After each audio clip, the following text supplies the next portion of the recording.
Segunda carta aos Coríntios, capítulo 5, versículo 18, por favor, Mauri. 18 e 19 diz assim, vamos no 18. E tudo isso que eu estou falando aqui, que Deus fez, provém dele mesmo, que nos reconciliou com ele por Jesus Cristo e nos deu o ministério da reconciliação. 19. Isto é, Deus estava em Cristo reconciliando consigo o mundo, não colocando a culpa. Você é culpado pelos seus pecados. Eu não vou ter lembrança de quem você era. Vem aqui comigo. E pôs em cada um de nós a palavra da reconciliação. Nós passamos a ser separados para Deus, reconciliados. De verdade. Não é aquela reconciliação humana que você diz que perdoa e o coração tem aquela cicatriz com o nome da pessoa, né? Ah, eu já perdoei fulano. Se abrir a caixa torácica aqui e você tá o nome do fulano aqui no coração. Ele te magoou tanto que deixou uma marca. Jesus diz que ele vem e limpa. Fica lisinho de novo. E que havendo por ele feito a paz, pelo sangue da sua cruz, por meio dele reconciliasse consigo mesmo todas as coisas. Tanto as que estão na terra como as que estão no céu. Nós fomos reconciliados com Deus, que estávamos separados. Jesus foi o autor dessa graça.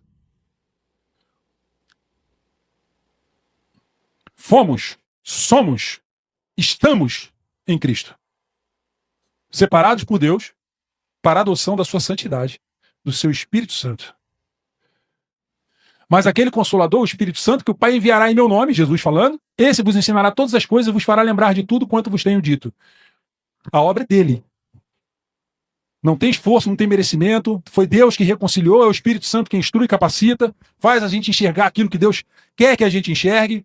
Primeira carta de Pedro, por favor, Mauri, capítulo 3, versículo 18. Porque também Cristo padeceu uma vez pelos pecados. Aquilo que nos levava a estarmos separados, Cristo veio, padeceu, por esse motivo, o justo pelos injustos, que nós éramos injustos, para levar-nos a Deus mortificado, na verdade na carne, mas vivificado no Espírito. A gente morre para nascer de novo. Cristo nos leva a morrer na cruz com ele. Somos sepultados e a palavra é promessa. Que nós somos ressuscitados com ele. Mas olha lá. Que coisa interessante. Às vezes as palavras passam desapercebido, né? Ó. Para levar-nos a Deus. Levar-nos a Deus. A gente precisa agora... Vamos viver essa palavra. Eu pego essa Bíblia que está no púlpito e levo ela até aparador, o que chama? Aparador. Nós estávamos com Deus, o pecado nos separou, a nossa condição é inferno. Jesus vem, ação divina, para levar-nos a Deus. O gesto de Jesus na cruz, ele nos pega de onde nós estávamos e nos traz de novo, novamente, para o reino do seu amor. Jesus nos separa para Deus. Essa é a definição de santo. Somos transformados em Cristo, reconduzidos a Deus. Esse aqui é santo. Porque ele foi separado de novo. Ok quanto a isso? Ah, é santinho porque é bom. Não. Isso é armadilha do diabo. E eu vou dizer por quê. O objetivo do diabo é frustrar o homem quanto à sua santidade. Confundir ser santo com ser perfeito é muito eficiente para o diabo. O homem se frustra porque vive tentando ser santo e vive falhando. O homem não pode ser santo porque é Deus quem separa o homem retirando das trevas, tornando-o seu, através de Cristo. E não pode ser santo porque a sua natureza é de Adão. Todo homem, quer dizer, isso frustra o homem, tornando-o presa fácil para o diabo. A pessoa frustrada, ela é presa fácil de Satanás. Toda vez que você está aperreado com alguma coisa, porque você achou que você não teve um favor que você merecia, ou que seu esforço não está te levando a algum lugar, seja em relação a Deus ou em relação ao mundo, você frustra. E você frustrado, você começa a baquear as pernas. Você já não começa, a tua certeza começa a enfraquecer. Deus esqueceu de mim, Deus não está me ouvindo, eu estou orando, não está dando resultado, eu não mereço, eu sou nada, eu não presto, eu fui esquecido. Eu estou orando, Deus não está nem aí. Isso é fruto de você achar que você merece ou que você está se esforçando para ter isso. Porque a promessa de Deus é que você é separado e que ele cuida de você, independente da circunstância. E talvez, amados, no deserto, que cada um de nós passamos todos os dias, nós nos sintamos assim, esquecidos, abandonados, achando talvez que Deus seja surdo, mas ele não é. O problema é que nós fomos infectados com a tal da meritocracia, porque nós fomos ensinados lá atrás que todo esforço leva a uma recompensa. Se eu estudo, eu passo no final do ano, se eu trabalho, eu recebo um salário. Não é assim? Tudo é assim. Aí vem Deus e diz assim, não, comigo é diferente. Eu te dou por causa do meu amor. Eu faço porque você é incapaz de fazer. É diferente pra gente, né? É duro. Porque a gente custa a entender isso. E descansar nessa verdade. E entender que o tempo é dele. Que a previsão é dele. Que o provisionamento é dele. Que é ele quem faz, que é ele quem deixa de fazer. Ele chega a dizer na carta aos Romanos, capítulo 9, fazendo uma menção a versículos anteriores, que ele tem misericórdia de quem ele quer. Talvez seja duro pra gente. Eu já passei por isso, ninguém que passou por isso, né? Pô, mas meu pai é dono de toda a prata, todo o ouro. Ele é o Deus que faz todos os milagres, cura. Ele tem o poder de ressuscitar. E aí você ora pela vida de alguém e aquela pessoa vai. E aí? Ele não deixa de ser Deus porque aquela pessoa foi embora. Ele continua sendo Deus. E ele continua cuidando de você. Porque Jesus veio para tratar de algo que nós precisamos, que é da vida eterna. Porque essa aqui vai assim, ó. Vocês têm espelho em casa. Eu tenho também.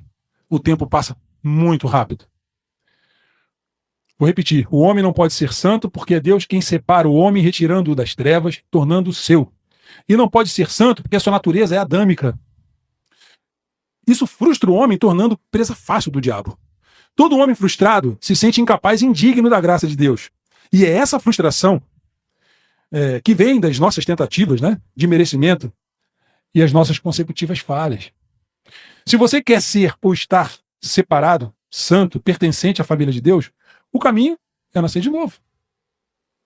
Se Jesus mostra pra gente que aqui a gente está morto, separado de Deus, a gente está vivendo, está respirando, está andando, está trabalhando, está fazendo tudo, mas a gente está separado de Deus.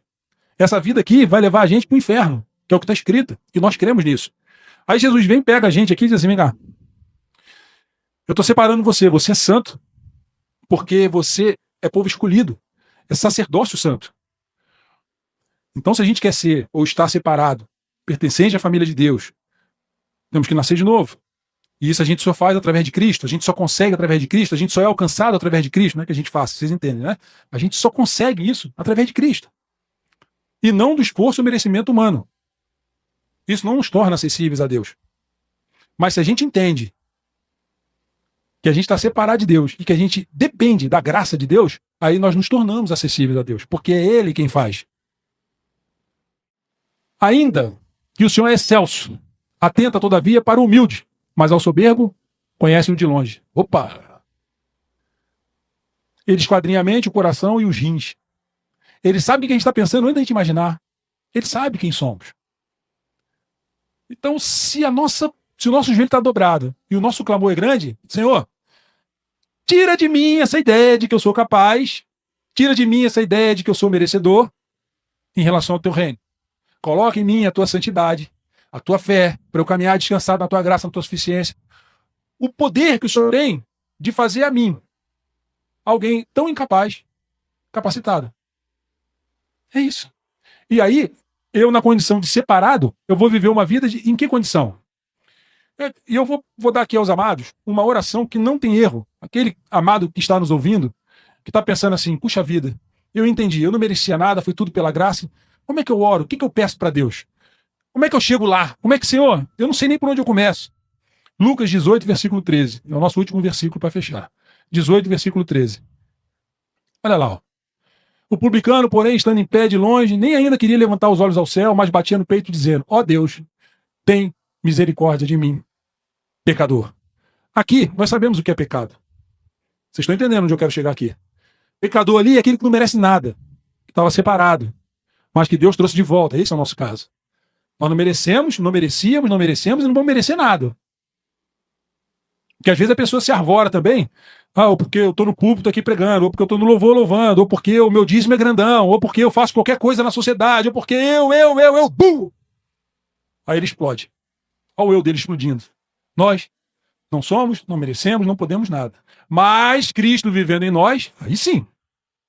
Aí nós fazemos parte da família de Deus e é Ele quem nos capacita. Em Cristo, e só por meio dele, somos separados, santos, aos olhos de Deus. E não porque fazemos tudo certo, mas porque tudo que é errado, contrário à palavra de Deus, nos aflige. Isso é ser santo. É não se conformar com esse mundo. É ter a exata noção do que está certo, do que está errado, porque Deus nos capacita a enxergar dessa maneira. Somos santos porque cremos que fomos atraídos, mortos, ressuscitados juntamente com Cristo. Somos santos, separados por Deus, porque o seu Espírito Santo vive em cada um de nós. Somos santos porque frutificamos para Deus. Não somos os galhos da videira que são cortados e lançados no fogo. Lembra da passagem? Somos os galhos que recebem a poda, crescem e dão frutos para Deus. Todo aquele galho que dá fruto, ele poda e faz dar mais fruto. Mas aquele que não dá fruto, ele corta e lança no fogo. Nós somos. Qual ramos desses ramos nós somos? Aquele que dá fruto e que de vez em quando Deus vem e dói, hein? Quando Deus dói. Aí você faz o quê? Eu não quero mais ser galho. Se não der fruto, ele... Não sou eu que estou dizendo. É a palavra. Então, para mim fica muito fácil entender que Deus, quando transforma uma pessoa, uma vida, essa pessoa naturalmente dá frutos para ele. Porque está escrito assim. Você se identifica com alguém separado por Deus ou não? Santo. Ou você decidiu, ou decide, ou vai decidir viver frustrado, sabendo que todo o seu esforço para se tornar merecedor ofende a Deus e te faz um ser que segue vivendo frustrado. Essa decisão é nossa. Nós temos que tomar essa decisão. A obra é dele, mas a decisão é nossa. E ele respeita. Que tipo de santo é você? Amém?